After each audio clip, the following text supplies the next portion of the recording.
terroristes s'emparent d'un avion de ligne. À bord de l'appareil, 80 Israéliens. Seule issue pour Israël, une opération de sauvetage désespérée. Si nous échouons, personne ne nous le pardonnera. Grâce aux récits de témoins oculaires et au dossier des services de renseignement, nous avons pu reconstituer l'attaque de plusieurs commandos sur une armée étrangère. Des grenades, des bombes, des odeurs, des cris, des tirs, l'enfer. Vous allez maintenant suivre avec nous tous les rebondissements de l'affaire, au moment où les forces spéciales israéliennes affrontent une situation de crise.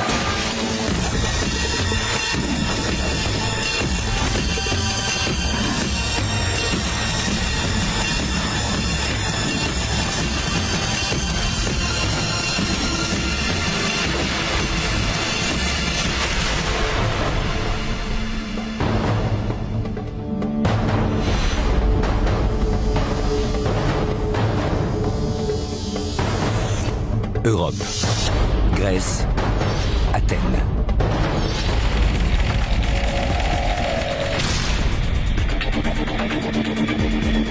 Le vol 139 d'Air France à destination de Paris fait escale à Athènes pour embarquer 58 passagers supplémentaires.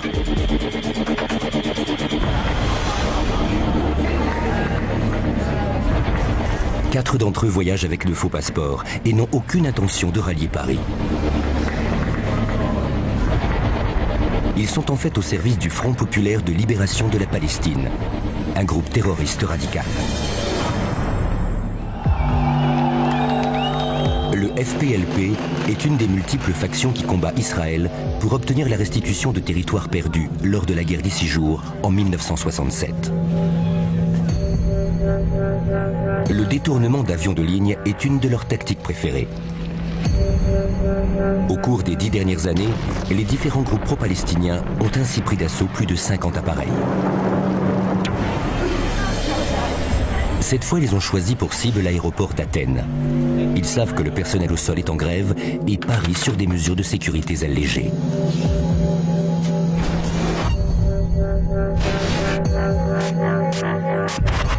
Le risque est gros, mais ça paie. Ils embarquent sur le vol 139 qui a quitté Tel Aviv en Israël un peu plus tôt.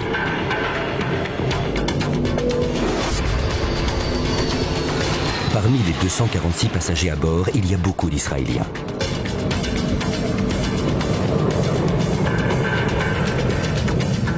Quand l'avion atteint sa vitesse de croisière, les lumières de contrôle des ceintures de sécurité s'éteignent. Pour les terroristes, c'est le signal convenu de l'attaque.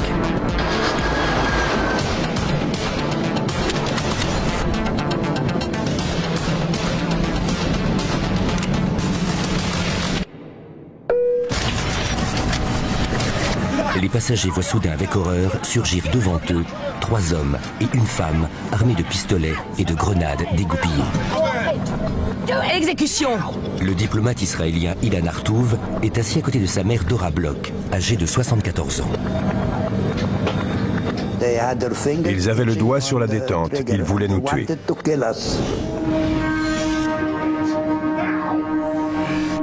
Cela ne faisait aucun doute pour personne. Ces gens-là voulaient nous tuer.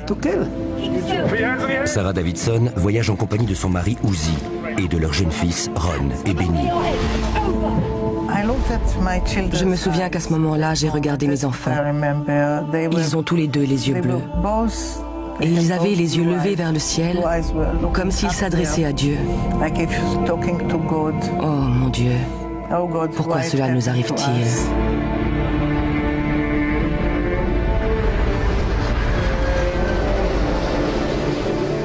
Un des pirates de l'air pénètre comme une furie dans le cockpit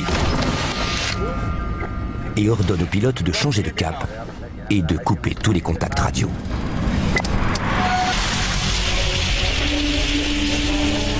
Le centre de contrôle du trafic aérien alerte Israël. Le vol 139 vient d'être détourné.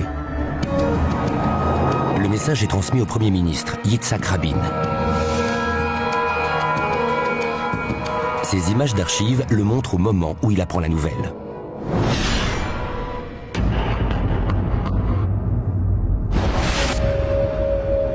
Rabin tient à s'assurer qu'une certaine personne en soit aussitôt informée. Enterré sous le bâtiment du ministère de la Défense à Tel Aviv, se trouve ce que l'on appelle le puits. Cette pièce, sans aucune ouverture et à l'épreuve des bombes, véritable poumon d'acier de l'armée israélienne, est opérationnelle 24 heures sur 24, 7 jours sur 7. Moki Betzer, chef de l'unité antiterroriste, prend connaissance du détournement de l'avion. Ma première réaction, de la colère, de la rage. Les terroristes s'en prennent à des innocents pour obtenir ce qu'ils veulent. Ce n'est pas la première fois que Betzer a affaire à des pirates de l'air. En 1972, 12 de ces hommes, habillés en tenue de techniciens au sol, ont donné l'assaut à un avion détourné sur l'aéroport de Lod, à Tel Aviv. Ils ont tué 2 terroristes et libéré 100 passagers. Les terroristes palestiniens ayant l'habitude d'obliger les pilotes des appareils détournés à se poser en Israël, le plus grand aéroport du pays est placé sous haute surveillance.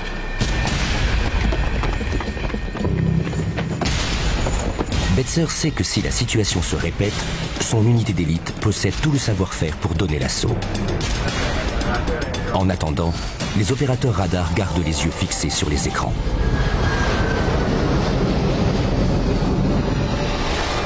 À bord, le chef des terroristes annonce par haut-parleur leur appartenance au FPLP. Il parle avec un accent allemand. La femme, qui est également allemande, ordonne aux passagers de sortir leur passeport et de se préparer à être fouillés. Ces paroles sont entrecoupées d'insultes antisémites. La façon dont elle nous regardait, le ton sur lequel elle nous parlait, ce que les gens de la génération de ses parents n'avaient pas fait aux Juifs, on sentait qu'elle était prête à le faire. Uzi, le mari de Sarah Davidson, travaille dans l'armée de l'air israélienne. Son badge fait de lui un homme mort. Il faut absolument qu'il s'en débarrasse avant d'être fouillé. Il y avait urgence. Alors nous l'avons tous les deux mâchonné pour le détruire.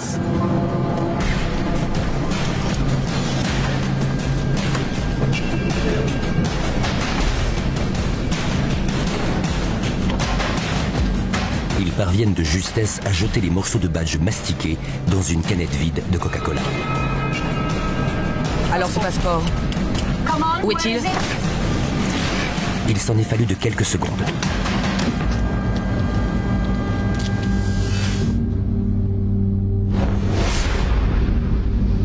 Les opérateurs radars découvrent que le vol 139 ne fait pas route vers Israël, mais vers la Libye, en Afrique du Nord. Cela ne relève donc plus de l'armée israélienne.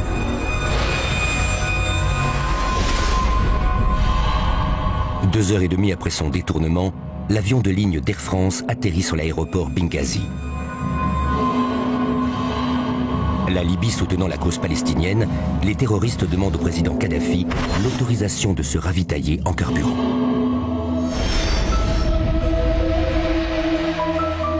Des heures durant, les passagers attendent sans pouvoir bouger, dans un habitacle où il fait une chaleur suffocante. Patricia Martel se sent mal. Elle est enceinte et craint de perdre son bébé. Les terroristes acceptent de la relâcher. 7 heures plus tard, l'appareil chargé de 42 tonnes de fioul décolle enfin. Destination inconnue. La femme libérée est rapatriée à Londres. Israël envoie un de ses agents du renseignement pour l'interroger.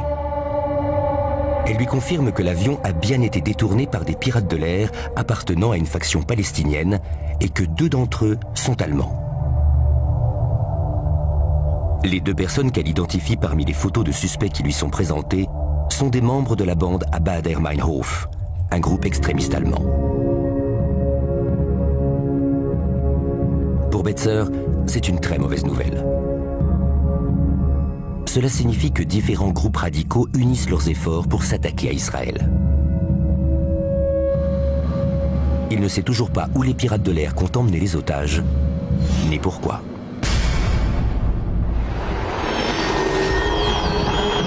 Fin juin 1976. L'information tombe. Des terroristes palestiniens ont détourné un avion de ligne. Aujourd'hui, des terroristes palestiniens ont pris le contrôle d'un appareil d'Air France avec 80 Israéliens et 157 autres passagers à bord. Pour tous ceux qui ont des parents ou des proches dans l'avion, c'est le début du cauchemar. Parmi les otages se trouve un jeune homme de 19 ans, Jean-Jacques, fils unique du franco-israélien Robert Maimoni. Ça a été la plus mauvaise heure de ma vie. Je ne savais pas quoi faire, je me demandais ce que j'allais pouvoir faire, mais c'est une question à laquelle je n'ai pas répondu. 3 heures après leur départ de Libye, soit 14 heures après le détournement, les terroristes obligent le pilote à se poser.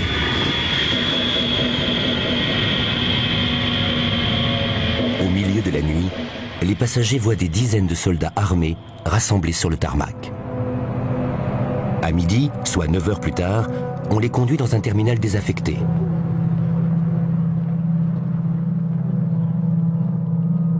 Un soldat filme la scène alors même que les otages découvrent qu'ils sont à l'aéroport d'Entebbe, en Ouganda, un petit pays d'Afrique de l'Est.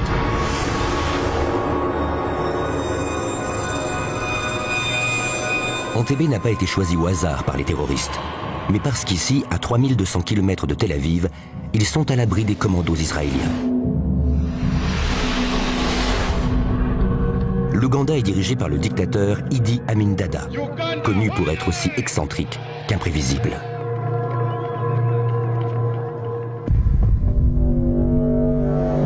Amin Dada arrive à l'aéroport avec tous les médias ougandais dans son sillage. Voyant en lui leur sauveur, les otages l'applaudissent chaleureusement. On était tous très heureux. On était sûrs que c'était la fin de toute cette horrible histoire. Parce que nous savions tous qu'Amin Dada était un très bon ami d'Israël. Mais ce que les otages ne peuvent savoir, c'est qu'Amin Dada a retourné sa veste. Il a longtemps entretenu d'excellents rapports avec Israël. Mais en 1972, lorsque le Premier ministre Golda Meir a refusé de lui fournir des avions pour attaquer le Kenya, il a rompu toute relation avec Israël et épousé aussitôt la cause palestinienne.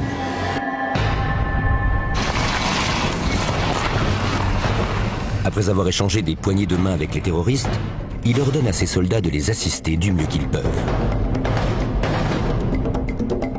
Pour la première fois dans l'histoire du terrorisme, un groupe armé obtient le soutien direct d'un pays souverain, alors même qu'il est en train de commettre un acte de violence.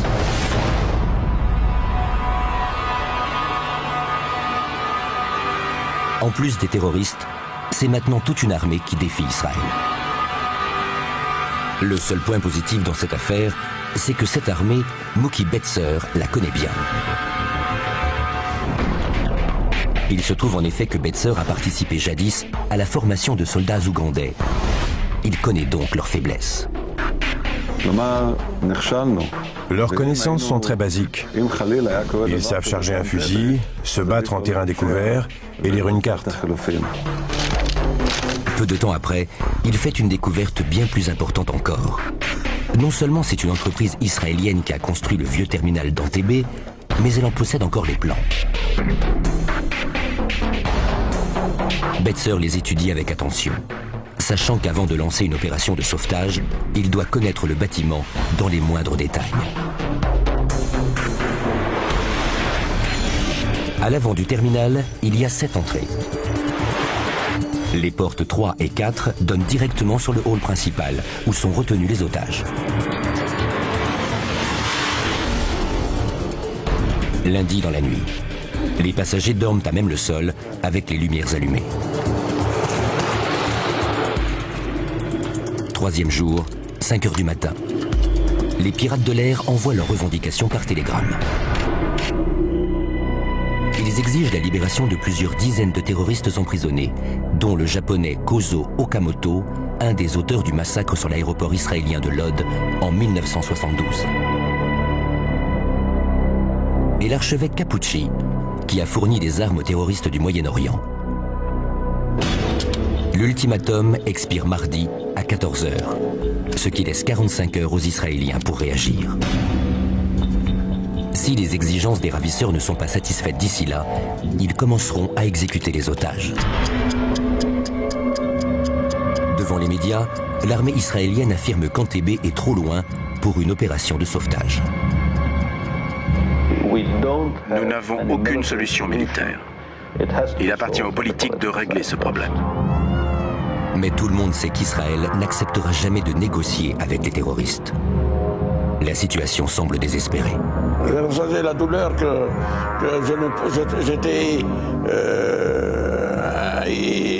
je ne pouvais rien faire d'autre que d'attendre.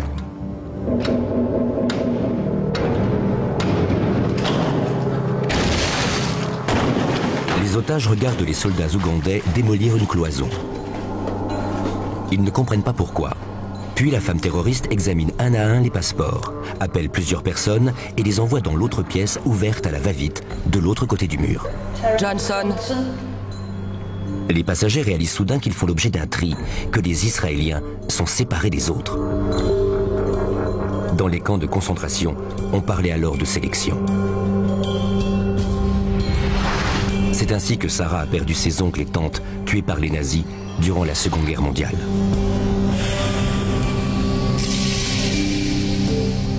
J'étais anéantie. J'avais l'impression de revivre l'Holocauste. Je n'avais jamais imaginé que cela pouvait recommencer après ce qui s'était passé pendant la Seconde Guerre mondiale. Je croyais qu'à partir du moment où on avait notre propre pays, aussi petit soit-il, tout irait bien, qu'on était en sécurité et qu'on ne serait jamais séparés de cette façon. Les terroristes annoncent aux Israéliens que si l'État ne répond pas à leurs exigences, ils seront exécutés, les uns après les autres. Quatrième jour. Moins de 24 heures avant la fin de l'ultimatum. Mookie Betzer est extrêmement tendu. Son supérieur est parti en mission et le ministre de la Défense, Shimon Peres, fait le forcing pour une solution militaire. L'unité antiterroriste maintient qu'il est impossible d'envisager un raid pour l'instant. Il y a encore trop d'inconnus. Avant d'intervenir, Betzer a besoin d'avoir plus de renseignements sur la stratégie des pirates de l'air et les armes dont ils disposent. Shimon Peres comprend qu'il doit gagner du temps pour Betzer. Aussi, quand il apprend qu'Amin Dada compte sur cette crise pour renforcer son image sur la scène internationale, le Premier ministre décide d'en tirer parti. J'ai pensé qu'on pouvait peut-être jouer avec cet homme-là. Parce qu'on m'avait raconté beaucoup d'histoires sur son compte, sur le fait qu'il recherchait la gloire. Alors nous lui avons dit que s'il nous aidait à sauver les personnes retenues en otage par les pirates de l'air, il se pourrait bien qu'il obtienne un prix Nobel, ce qui faisait écho à ses rêves. Cinquième jour. 3 heures avant la fin de l'ultimatum. Israël reste ferme. Pas question de négocier avec les terroristes. Les familles manifestent leur colère vis-à-vis des politiques.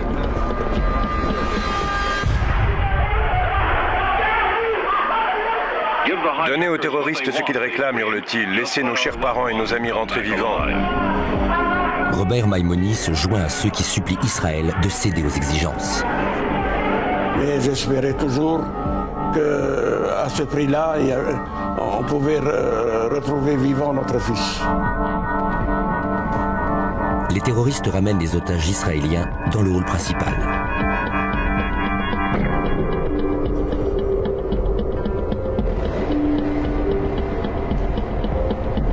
Sarah Davidson est confrontée à une terrible angoisse. Ce que je craignais le plus, c'était qu'ils me prennent mes enfants. S'ils avaient fait ça, je crois que j'aurais été capable de les tuer de mes propres mains.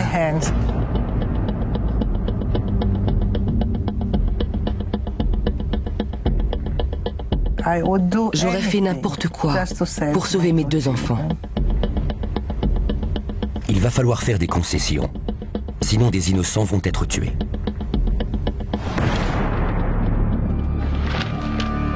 L'ultimatum expire dans quelques minutes. Pour les otages israéliens, le compte à rebours a commencé. La population regarde, écoute et prie. À Jérusalem, comme dans tout Israël, les Juifs prient pour la survie des otages. Les familles des otages prennent les choses en main. Rassemblées à Tel Aviv, elles demandent à être reçues par le Premier ministre, Yitzhak Rabin. L'ultimatum va expirer. Rongés par l'angoisse, les parents et les proches des otages pleurent, crient, enragent. Pour les hommes politiques, la pression est intolérable. Toute option militaire étant exclue, ils opèrent une volte-face qui surprend tout le monde en annonçant que le gouvernement est prêt à céder aux exigences des terroristes. Les Israéliens sont à la fois frustrés et résignés. Frustrés parce qu'ils ne peuvent rien faire pour modifier la situation si ce n'est céder aux ravisseurs, et résignés à ne faire que cela. Les familles des otages accueillent la nouvelle avec un immense soulagement. Mais comme le reste du monde, ils sont en train de se faire duper par le gouvernement israélien. J'avais le plus grand respect pour les parents et ce qu'ils éprouvaient. Mais en mon fort intérieur, je savais qu'il n'y avait pas d'autre solution. Soit on réussissait à libérer les otages par la force, soit on les perdait. En vérité, les politiques n'ont pas l'intention de procéder à l'échange de prisonniers terroristes contre des innocents. Ils espèrent juste que ce coup de bluff, préparé avec minutie, leur permettra de gagner suffisamment de temps pour que l'armée puisse lancer une opération de sauvetage. Amin Dada pense avoir obligé les Israéliens à revenir sur leur position.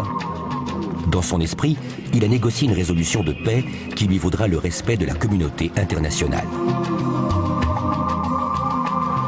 Il persuade les terroristes de repousser l'ultimatum à dimanche, 13h, ce qui laisse une marge de 72 heures. Le bluff d'Israël s'avère plus payant encore que dans leurs rêves les plus fous. Les 4 terroristes qui ont détourné un avion d'Air France vers l'Ouganda ont relâché aujourd'hui une centaine d'otages, avant l'expiration de l'ultimatum. Les pirates de l'air accentuent la pression sur Israël en ne libérant que les passagers non israéliens.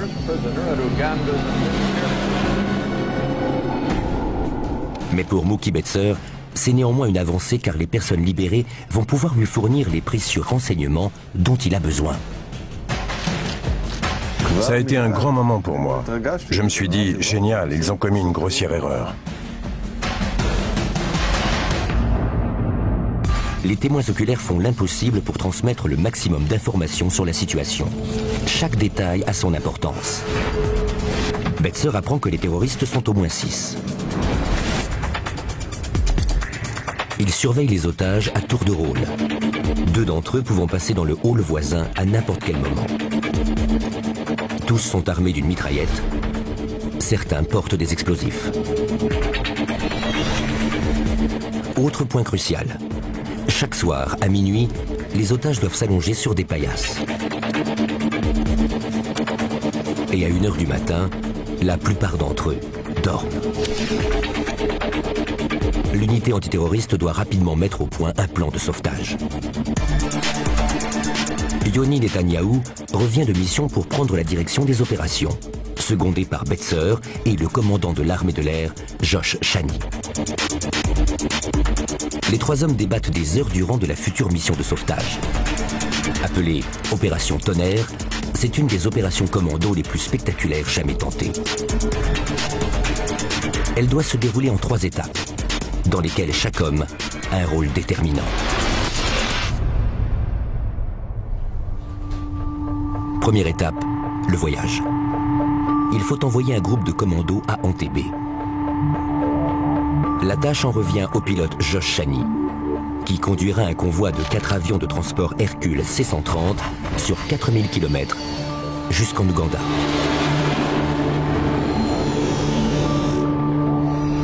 L'aéroport d'Entebbe comporte 2 terminaux. L'ancien terminal, où sont détenus les otages, est situé à l'est. Le nouveau est à 2,5 km à l'ouest. Les 4 Hercules devront profiter de l'obscurité de la nuit pour atterrir sur la piste sans être détectés. Chani se posera en premier. Les 3 autres Hercules atterriront 7 minutes plus tard avec les renforts et le matériel médical. Chani est prévenu. Les feux de signalisation de la piste seront très probablement éteints. Autrement dit, il devra se poser à l'aveugle. Et cette manœuvre n'est pas dans les manuels. Vous imaginez? Si les terroristes sont prévenus, ils peuvent se mettre à tirer et tuer tout le monde en 5 minutes. Deuxième étape, le transfert. Une fois que le premier Hercule se sera posé, 30 hommes du commando devront gagner les portes du terminal en toute discrétion. Soit un trajet de 2 km extrêmement dangereux, sachant que plus de 100 soldats ougandais sont répartis sur le tarmac, à l'extérieur du terminal et près de la tour de contrôle. Mookie Betser suggère alors l'idée insensée de se faire passer pour une escorte militaire ougandaise.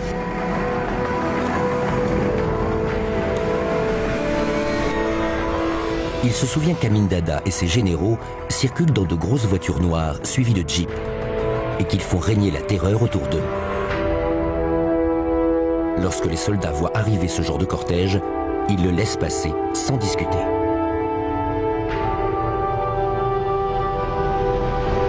Les Israéliens décident donc d'apporter une Mercedes et 2 jeeps à Entebbe. Selon le plan arrêté, ils se rendront avec jusqu'au terminal en se faisant passer pour une délégation officielle. Troisième étape, l'assaut. Yoni Netanyahou et quelques hommes du commando seront chargés de neutraliser les Ougandais sur le tarmac. Pendant ce temps-là, les autres, par équipe de 3, franchiront les portes du terminal, élimineront les terroristes et libéreront les otages.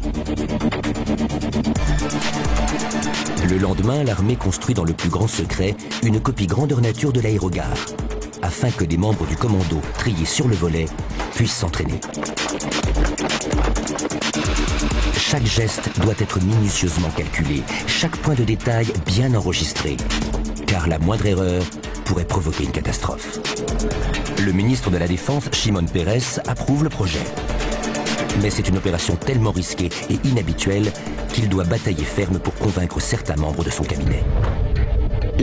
Si nous échouons, personne ne nous le pardonnera.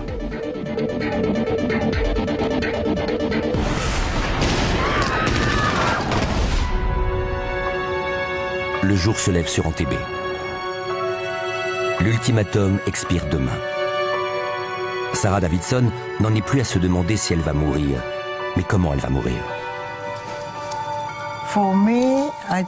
Tout ce que je souhaitais, c'était que cela se passe sans douleur. Je ne voulais pas être blessée, connaître encore d'autres souffrances, mais simplement finir ma vie comme ça.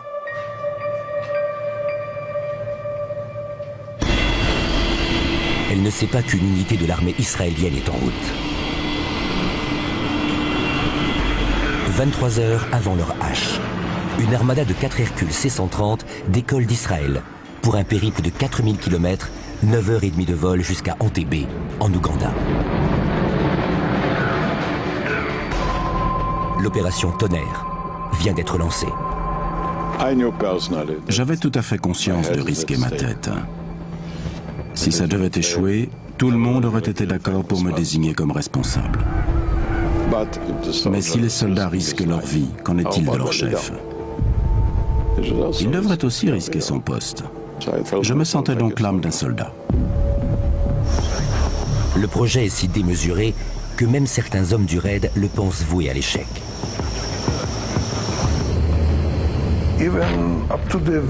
Jusqu'au tout dernier moment, j'ai pensé qu'il fallait vraiment que quelqu'un là-haut, le commandant en chef des armées, le premier ministre ou je ne sais qui, soit devenu fou pour approuver une telle opération.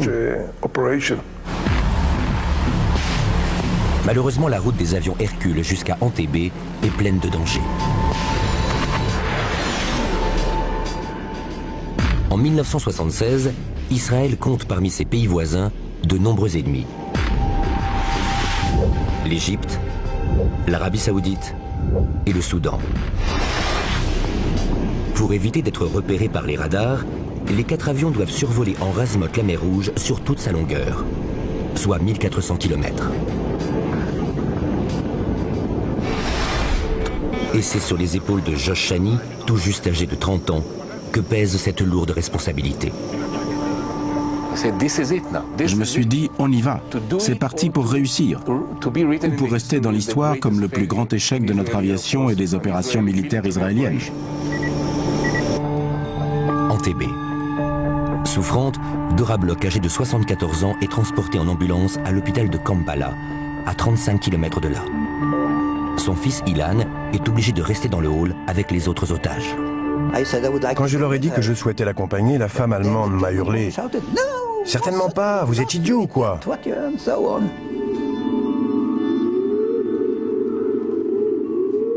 Mais j'étais réellement très inquiet pour ma mère adorée.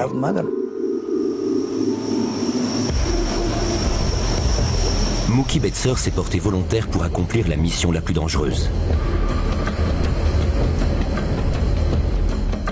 Épaulé par une équipe de 3 hommes, il devra foncer, porte 3, dans le hall où sont retenus les otages. Aux yeux de ses coéquipiers, Betzer est le courage personnifié. Mais il y a quelque temps, il a essuyé un échec qui l'a profondément marqué.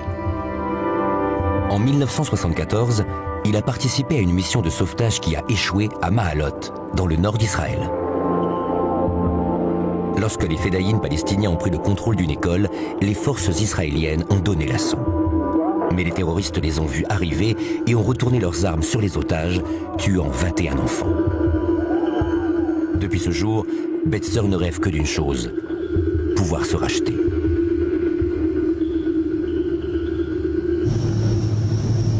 Exactement comme prévu, vers 1 h du matin, Chani se prépare à la difficile tâche d'atterrir, avec ses 72 tonnes de matériel, dans l'obscurité. Il poursuit sa descente, arrive en vue de la piste. Les feux de signalisation sont allumés. À ce moment-là, le chef de l'armée de l'air m'a demandé « Ça va? Vous voyez la piste? Vous pouvez atterrir ?» J'ai pris mon courage à 2 mains et respiré un bon coup pour que ma voix paraisse aussi calme que possible, et je lui ai répondu « Oui, monsieur, ne vous inquiétez pas, nous contrôlons la situation. La piste est juste là, je vais me poser. » Le premier avion touche le sol. Si jamais il a été repéré par les soldats ougandais, les Israéliens auront perdu l'avantage de la surprise.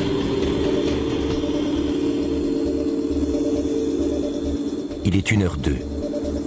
Au même moment, 2500 mètres plus à l'est, dans le vieux terminal, les otages dorment sur leurs paillasses. Une bonne chose pour les hommes du raid, car les pirates de l'air sont les seuls à être debout, à hauteur idéale pour être abattus d'une balle dans la tête. L'atterrissage de l'avion n'a suscité aucune réaction. La phase 2, amener les hommes au terminal, est déjà en place. Quand j'ai vu la Mercedes passer sous mon aile gauche, ça a été un moment extraordinaire, très intense, parce que là, on y allait vraiment. Le commandant en second, Mookie Betzer, et 8 autres hommes du commando ont pris place dans la voiture.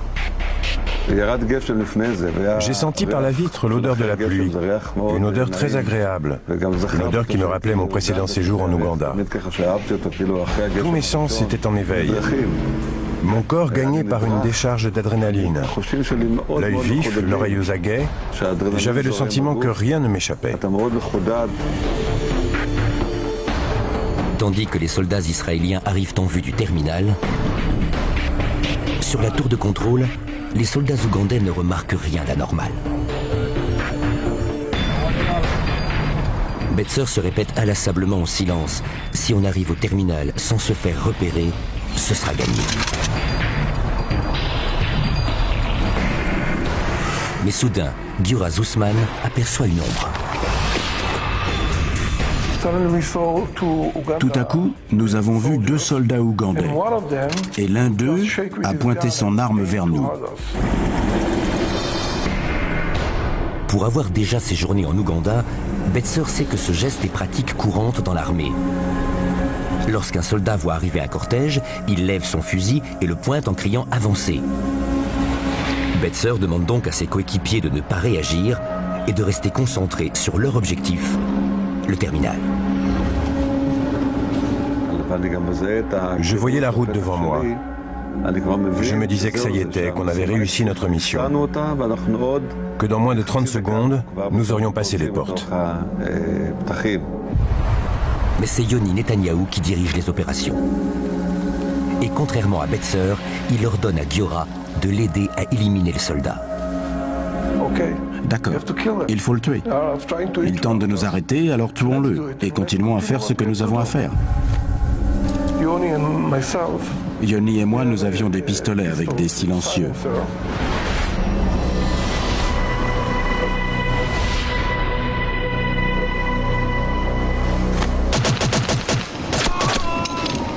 Le soldat ougandais reçoit plusieurs balles.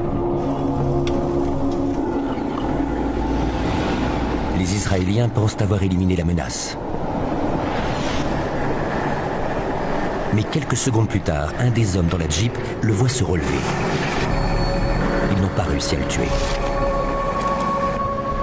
L'Israélien l'achève alors avec sa Kalachnikov, qui, elle, n'est pas pourvue d'un silencieux.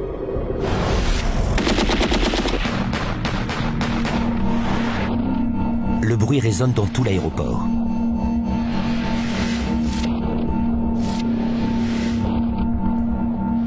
Ils viennent de perdre leur carte maîtresse. La surprise.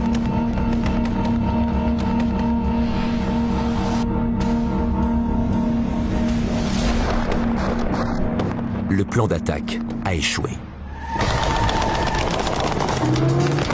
Les soldats ougandais ouvrent le feu sur les véhicules, les forçant à s'arrêter à 70 mètres du but. Betzer craint que les otages soient massacrés.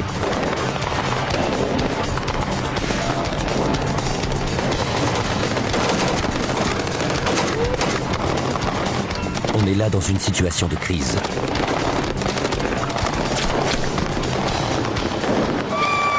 Gagnés par la panique, les otages cherchent à se réfugier là où ils peuvent. L'un d'eux, Ilan Artouv, se retrouve mis en joue par un terroriste.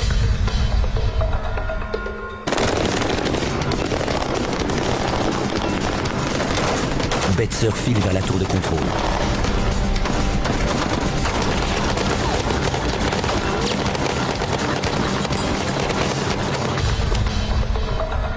Il découvre que l'entrée qui lui a été assignée est condamnée. La tragédie de Maalot m'est revenue en mémoire. Le mot Maalot, Maalot, Maalot résonnait dans ma tête. J'avais l'impression que ça allait recommencer.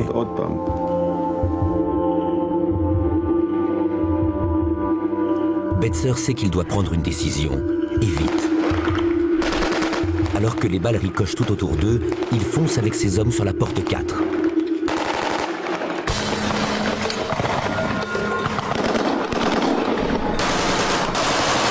À l'intérieur, Ilan Artouv a les yeux fixés sur le canon de l'arme braqué sur lui. J'étais persuadé qu'il allait nous tirer dessus. Il avait le doigt sur la détente. Une balle expédie tous les otages à terre. Le commando de Betzer vient de faire une entrée fracassante.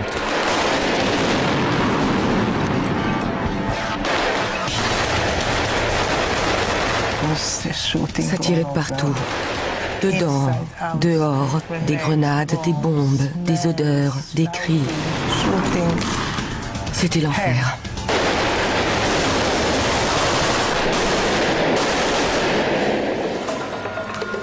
Puis soudain le silence. Betzer est sûr qu'il y a d'autres terroristes dans cette pièce. Giora Zussman conduit son équipe d'intervention porte 5 en direction du hall où se reposent les terroristes qui ne sont pas de garde. Il croise 3 soldats ougandais.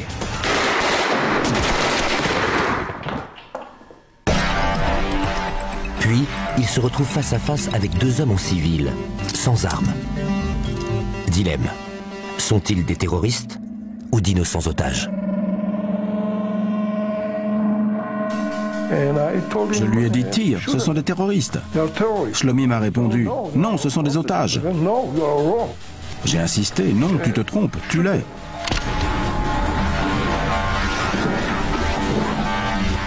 Zussman voit un des hommes porter la main à sa ceinture. Il sait que certains terroristes portent des explosifs sur eux.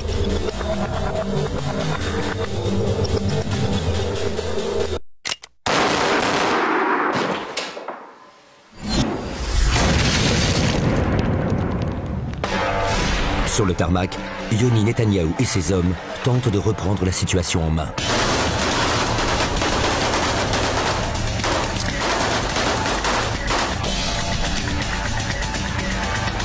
À l'intérieur du hall principal, Betzer cherche l'autre pirate de l'air.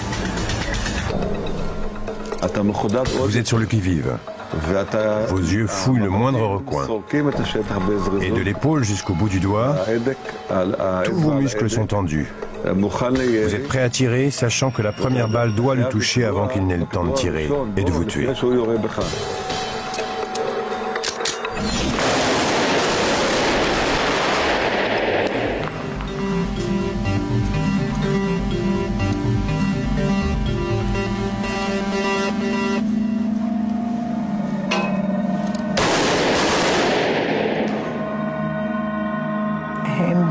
Ensuite, il y a eu un moment de silence.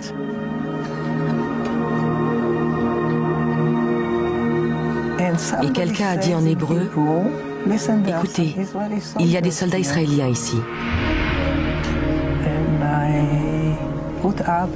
J'ai relevé un peu la tête et j'ai vu un soldat debout devant moi.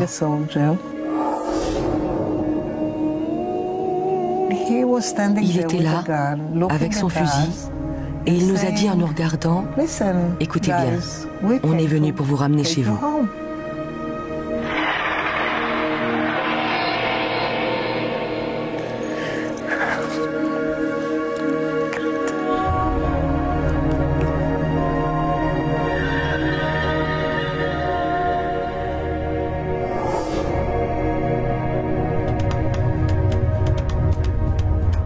Dans le couloir derrière la porte 5, la fumée se dissipe. Les deux derniers terroristes sont morts. Les balles qui les ont touchés n'ont déclenché la mise à feu que d'une partie des explosifs qu'ils portaient sur eux. Zussman et ses hommes sont indemnes. Les Israéliens ont tué les 6 terroristes et pris le contrôle du terminal. Mais leur mission est loin d'être terminée. Les Ougandais tiennent toujours l'aire de stationnement.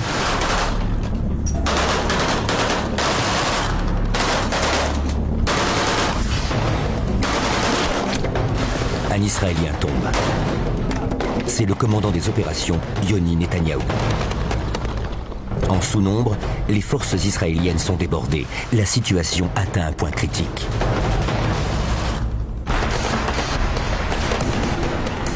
Cela fait exactement 7 minutes que l'opération Tonnerre a débuté. La puissance de feu ougandaise est supérieure à celle des Israéliens. Son supérieur étant blessé, Mookie Betzer assure la relève et donne l'ordre aux hommes du raid de jeter toutes leurs forces dans l'assaut final. Les 3 autres avions atterrissent avec à leur bord 200 soldats. Betzer jette toutes ses forces dans la bataille. J'ai donné l'ordre de les attaquer avec tout ce qu'on avait. Roquettes, RPG, petites armes, fusils automatiques, absolument tout. Les Israéliens écrasent les forces ennemies.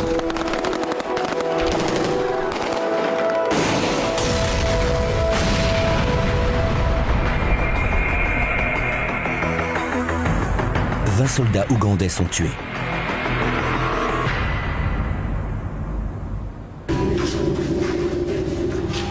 Dans le hall de transit, les hommes du commando préparent les otages à quitter les lieux.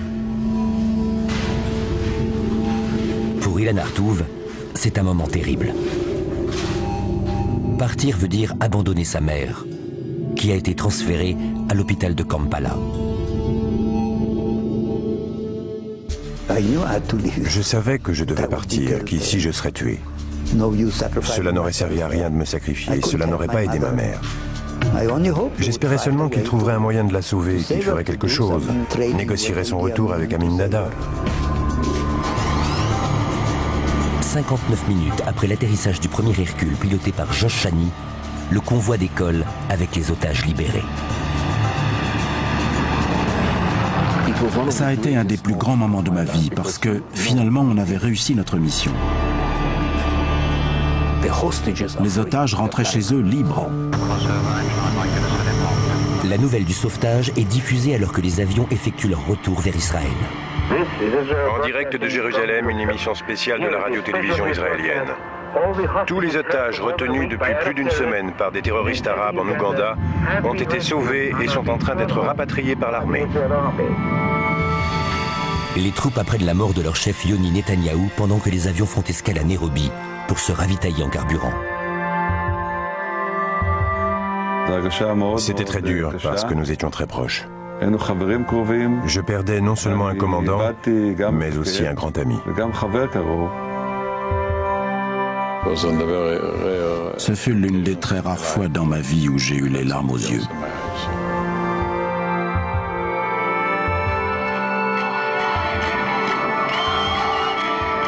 Les caméras de télévision retransmettent les scènes d'euphorie à l'aéroport Ben Gourion de Tel Aviv.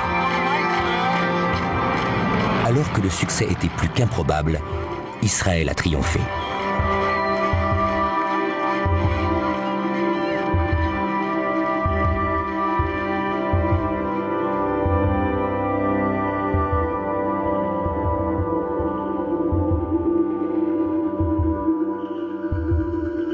Impatient de retrouver son fils Jean-Jacques, Robert Maimoni se ferait péniblement un chemin dans la foule, quand un officiel l'entraîne à l'écart.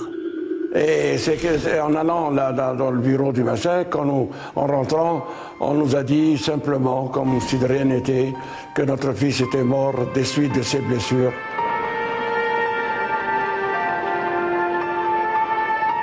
Je suis devenu fou et je me suis jeté sur les officiers pour leur demander pourquoi on nous a caché la vérité, pourquoi on ne nous a pas dit la vérité dès le début, alors qu'ils savaient qu'il était mort déjà depuis, avant qu'ils ne prennent l'avion, avant qu'on le transporte. Il était déjà mort. Jean-Jacques Maimoni a été tué à Entebbe par erreur. Betzer et ses hommes l'ont pris pour un terroriste.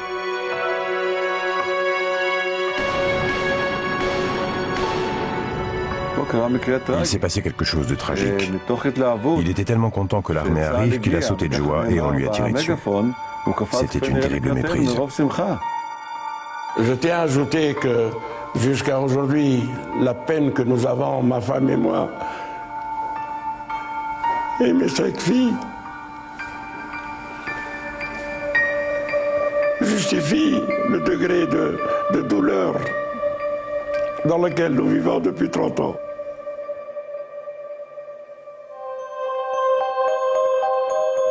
Il n'a plus jamais été donné de nouvelles de Dora Bloch, la femme de 74 ans hospitalisée à Kampala. Des années plus tard, des membres de sa famille se sont rendus en Ouganda pour découvrir ce qui s'était passé. Dès qu'Amin Dada a su qu'elle était restée après notre libération, il a chargé ses hommes de main de la faire sortir de l'hôpital et de la tuer. Nous avons appris bien plus tard où ils avaient jeté son corps. Mais il a fallu attendre qu'Amin Dada soit renversé pour pouvoir la ramener en Israël et l'enterrer près de feu mon père.